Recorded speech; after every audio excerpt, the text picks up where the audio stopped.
I bet you didn't expect a business called the Tech Savvy Academy to be warning you against having too much tech in your business.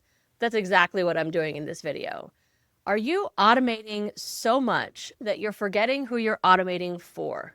Before we dive into this, make sure you like this video, subscribe to the channel if you haven't already, and ring that notification bell so that you never miss a tutorial or upload. Okay, so obviously I believe that tech and automation in business is incredibly powerful and can help you, especially as a solopreneur or very small business owner, take your business to new heights without having to hire on a whole bunch of people when you're not ready to do that yet. But adding too much tech and automation into your business definitely has some dangers, definitely has some potential pitfalls.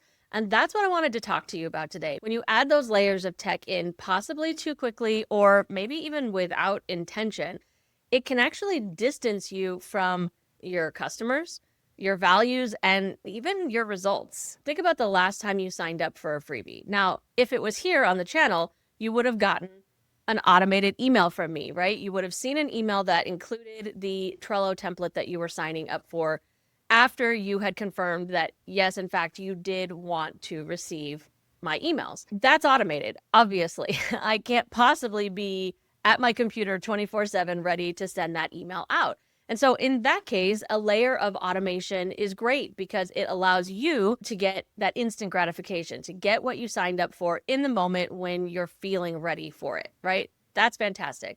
And yes, you will see that after you sign up for something like that, you're going to get semi-regular emails from me automatically. However, you will also notice that peppered into those automated emails are ways that I am trying to connect with you. There are ways that I am specifically asking you, hey, will you respond to me and answer a question? Let me know something. And when you do that, you may be surprised to know this, but I actually respond. Me. No automation, just me. I respond. So to me, that is a nice balance between using the tech and automation to be present for you when you're ready for me, but also intentionally including in a layer of connection or attempt for connection. And what about when you need customer service? Okay. When is the last time that you called into a company and actually talked to a human first? Now, granted, many of these companies, you can push a couple of buttons and eventually get yourself to a human. But if you call really any corporation, you're going to talk to a machine first, right? Hands down. And some of them never lead you to a person, at least not in an obvious way. Same thing if you're trying to do chat support, which is honestly my preference, is to go to a website and talk to chat. Now, I expect that the first layer of that is going to be a bot. It's going to be AI. It's going to be some sort of chat bot that can possibly get me to the answer that I'm looking for really, really quickly. And that's great because it saves the company money because they don't have to pay a person to sit there and wait for those super easy to answer questions. But I really appreciate a company that when I get past what that chatbot is capable of doing, I'm relatively quickly connected with an actual human who could answer my questions. A company that does this really well is Kit. They have an automated chatbot that when you reach out for support, will first try to point you to a couple of knowledge articles and things like that to help you out. And a lot of the times they address my questions, or even not with an article. Sometimes the chatbot itself can just answer my question. But anytime that it can't, it's very quick to say, okay, well, you know what? You've gone beyond what I'm capable of. Let me hand you off to one of my, I mean, it doesn't say it quite like this, but one of my human counterparts, right?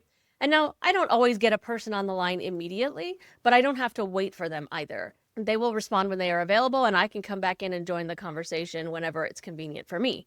That is a great interaction where you have that layer of tech and automation so that, again, your customer is being served with that instant gratification, that instant support, but they always know that they have that extra layer of human interaction if and when they need it. Those are examples of technology working well inside of a business. Now, we've all experienced the opposite, right? The times where you sign up for a freebie and you just immediately just get bombarded with emails, and they're emails that are so obviously automated, right? They're emails that maybe don't even have your name in the email, so it doesn't even remotely feel like it's personalized.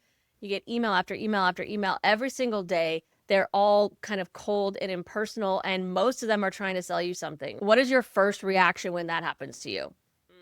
Unsubscribe, right? most of the time, that doesn't feel like a connection worth having. You've already gotten your freebie, and so you peace out. Now, as a business owner, you're going to see that there are always going to be those people who sign up for your freebie, and no matter how thoughtful your email flow is after that interaction, they're going to peace out anyway. That was always their plan, so don't take that personally.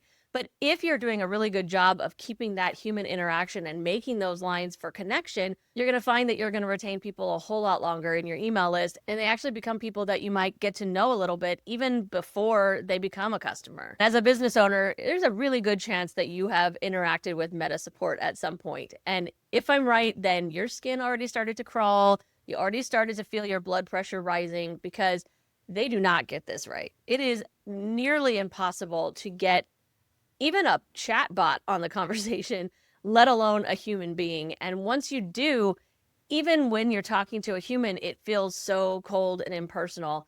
I mean, look, this is not a bash on the people who work there. I'm sure they're trying really hard, but I have never had anything but frustration trying to interact with Meta support for all kinds of things, but specifically for ads, which I think I did a video about. I think I did. I will post a link to that if I do, just so you can experience my rant and maybe it'll be cathartic for you if you've been through the same thing.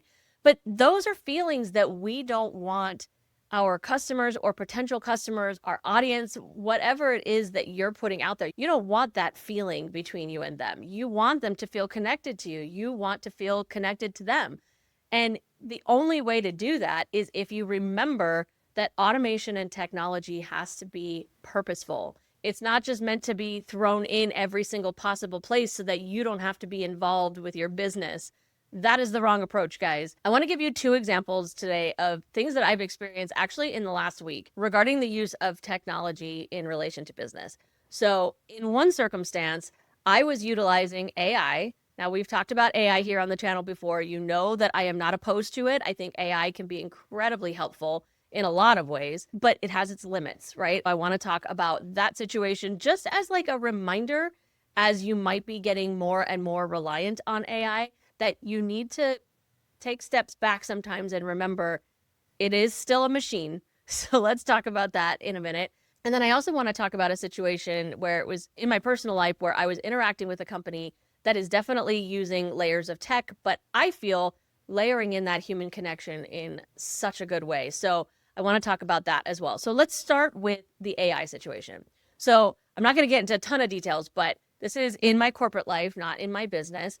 In my corporate life, one of the things I do is work with a tool called Salesforce, which if you are a small business owner, you don't need. Okay. I'm just going to say that right now. Salesforce is a great tool, but it is for large companies. It is expensive and it is a way more tool than you need at this level. But at a corporate level, it's a great tool. And there's a lot of technical stuff you can do behind the scenes to create some pretty complicated automations. I was working on one of those and I knew I was going to need to build out what's called a flow in Salesforce. And now in my corporate life, we have access to AI. We use Gemini AI there. And I like to go to tools like that when I'm building something that's going to require like a formula in a particular platform or, just things like that, because honestly, it saves me a ton of time. It's not that I couldn't figure it out for myself, but it's obviously going to take me longer to kind of noodle through everything.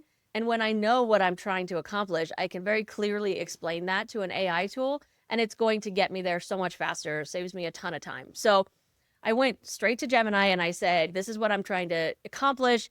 How do I do that? Because at first I thought that maybe I could do it with just like a formula field or something. And it said, no, you need to do a flow. Okay, great. It's already saved me a great amount of time. But here's the thing. There was one tiny piece of information that I didn't think was going to be important to tell the AI tool in order to help me design what I needed to build. So I didn't mention it. It told me what I needed to build. I went into the system and I built it and everything looked great. No errors. I'm like, sweet, this is one of the fastest builds I've ever done on a flow in Salesforce. I start trying to test it. I get no errors, yet no desired outcome either. So then I started a troubleshooting process. I did some of my own. I used AI. I can't even tell you how many times I had to go in, change something in the system, retest it, tell AI what happened, let it see the log. It's called a debug log of what was going on so that it could tell me. I had to go in and like turn off a bunch of stuff to see where there are conflicts. This is a lot of stuff that if you're not very techie, you're sitting here going, okay, why are you telling me all this? I don't need to know this. The point is, My attempt to save a little bit of time by letting it get me started down the road of what I was building ended up taking me so much longer than it needed to. Because ultimately, after talking to a human being at Salesforce that was able to say, oh, it's because you don't need this type of thing, you need that type of thing. That's all I needed to know. And if I had approached this build on my own without starting with I actually probably would have done it that way intuitively. The only reason that I built it out the way I did is because that's what AI told me. And in this case, I was trusting it maybe a little bit more than I should have. But I was doing that because I thought I had given it all of the relevant information.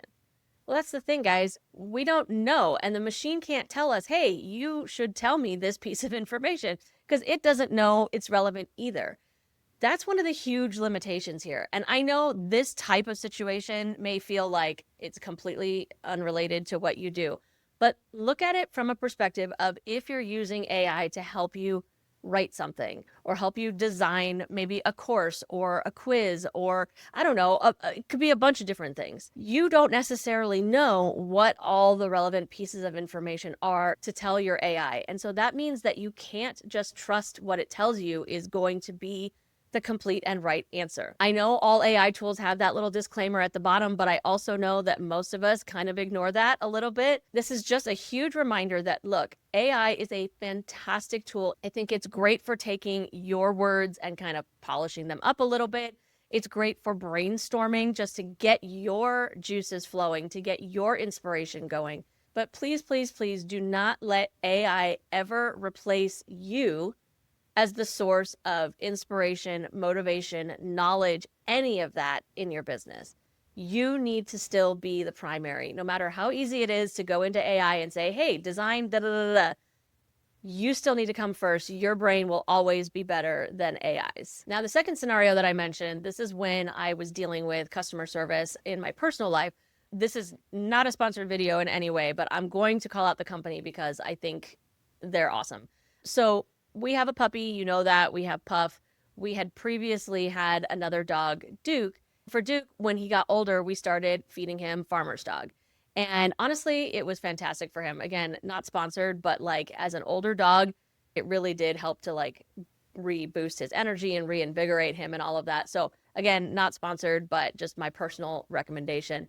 So then when Duke passed in January, we paused our account. And I have to say, like, that was super cool experience with them too, because they ended up sending us a card in the mail, just like a condolence card. Like, we're so sorry that your pup passed away. And it was just very sweet, very nice, like personal touch kind of thing, which I really liked. So then we decided with Puff, okay, he's 6 months old now. It's time to start mixing in some of that goodness in with his food. So I went to their website to try to just reactivate or add a new dog into our account, all of that. And at first, I got to be honest, I was a little bit frustrated to see that I couldn't just do it. I had to click a contact button, which took me into a chat. And I was a little annoyed because, like I said, like I already knew what I wanted to do. I didn't need their help, but that's okay. That's how they're doing it. So I clicked the button. It popped up a chat. It started with initially a chat bot, which I said, you know, I need to add a dog, blah, blah, blah. And it immediately said, okay, I'm going to send you over to one of my human counterparts. And it did. And, you know, here's where like they took it, I would say personally, like a step beyond even that human interaction in the chat. Because one of the first things that she asked me was, can I call you? And at first I was like, why? Like, why do you need to call me? But I said, sure, yeah, you could call me. So she called and she was just this lovely, lovely gal. I answered a couple of questions about Puff so she could help me figure out like, you know, what's the right formula of food for him and all that. We talked about her dog. We talked about my dog. It was lovely. It was really nice to be able to have that personal connection, that interaction with this company. So we got that all finished. We hung up the phone. The next day I get an email that says, we tried to charge your card and it didn't go through. And that's when I remembered, oh yeah, that's because the last time we paid for something was last year and my card got hacked in the meantime. And so I have a new card, so I need to update it. So I went in and I updated the card. And then later that day, I get a text message telling me the same thing that the email told me. And I was like, I already did this though. Like, here's where in my mind I'm thinking, okay, technology, you're failing, because obviously they have a thing where you get an email first and then assuming that you don't respond to that email or you don't fix the problem, then however many hours later it texts you. And it's doing this to make sure that you still get the food when you were expecting it when you were ready for it. That's great, but I already made the corrections, so I shouldn't have gotten the text, right? So I responded to the text. And I know a lot of times responding to that text, like it's going to go to nowhere. But I did it anyway. I responded to the text. I said, I got the email. I already made this change, kind of left it at that. And honestly, I didn't expect to hear anything back at all. But within a few minutes, I got an actual person texting me back saying, you're absolutely right. We see your payment went through just fine. And I'm so sorry. This text should not have gone out to you. Human interaction. Again, guys, this is what I'm talking about. This is how technology, whether it's AI or just straight automation, can work hand in hand with human beings. So if it's just you, it works hand in hand with you to give your customers really the ideal experience. They get that immediate, instant support when they need it, but they also feel connected to you. And you can feel in my reaction here that like, I like Farmer's Dog even more now after this interaction, even though like there were some minor annoyances for me at first throughout this interaction. But as a whole, I see what they did there. They combined that technology with humans so that I had really the best customer journey for what they needed to get the information that they needed to set my dog up in their system correctly, but also to give me the support and the connection to feel like I'm not just like buying this food from Amazon or something. That is technology done right, layered in with intention in the right ways with spaces for human interaction. You see what I'm saying? As I close out, I just want to ask you to think about 3 different questions. You can answer them in the comments if you want. You don't have to. This is really just for you. I wrote these down because I didn't want to forget what I wanted to say, so I am going to read them. But the first question I want you to stop and think and ask yourself, where in my business have I automated something just to save time, but at the cost of connection? Okay, just think about that for a second. Second question, am I using tech in my business to make my life easier, or am I hiding behind it? And then the third question, and this one might require a little bit of explanation, what would it look like to keep tech high touch instead of just high tech? Now, what I mean by that is that high touch level of tech is what I explained when I'm talking about the Farmer's Dog, okay? When they have a situation where that technology is really just keeping the conversation going, making sure that the customer is having the journey that they need in the quickest, most efficient and effective way, but not overcomplicating it. Having the technology in where it needs to be, but when it is not sufficient, when a human is needed, there's absolutely a process for that human to step in and take over, right? So that's what I mean by high touch instead of high tech. Technology and automation should support your business. It should not become your business. It should be enhancing that connection, not removing it. You absolutely do not need to use every single tool that's out there and every tool that is suggested to you. Use the ones that allow you to show up personally when you're needed the most fully. Now, I know I'm not the only one with stories like this, so if you have your own story where either technology was a little bit too much in your own business, or maybe you were interacting with another company and you felt like there was too much tech, let me know that in the comments. I hope you liked that video, and more importantly, that you found it helpful. If you did, please consider subscribing to the channel and sharing it with a fellow solopreneur. And make sure you check out the description for links to how we can connect and maybe even work together.